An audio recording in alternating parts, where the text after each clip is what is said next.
אוקיי חברים, אז בסרטון של היום אני הולך להראות לכם את 5 הברולרים הכי טובים בברול סטארס לפי דעתי, צפייה מהנה. במקום החמישי, ריקו. יש לו גאדג'ט מטורף, סטאט פאוור סביר, בקיצור פשוט דמות מטורפת. כשאתם תשחקו איתה, אתם תבינו על מה אני מדבר. ובטופ הרביעי, ליאון. הגאדג'ט של ליאון סביר, הסטאט פאוור של ליאון ממש טוב, וקליל לברוח אותה. בקיצור, אני שם אותה טופ 4. ובטופ השלישי, קורדיליוס. גאדג'ט מטורף, סטאט פאוור סביר, ואולטי מטורף. והראיות שלה ממש טובות ומורידות הרבה דמג'.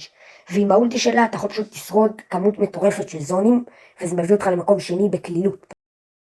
ובטופ השני, באבל. הסטאט פאוור של באבל באמת מטורף וקליל לברוח איתו, אני מדבר על הסטאט פאוור של המהירות. גאדג'ט מביא לך המון חיים וקליל לשחק איתו.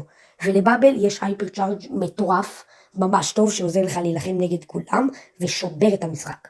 ובטופ הראשון, דלמייק. האולטי של דלמייק מטורף, דמות סקיל בטירוף, הראיות שלה מורידות טריליון דמג', הגאדג'ט שלה מטורף. אני אישית מאוד אוהב לשחק עם דלמייק, זה אפילו הדמות האהובה עליי, וזהו, אני מדרג אותה כטופ ראשון.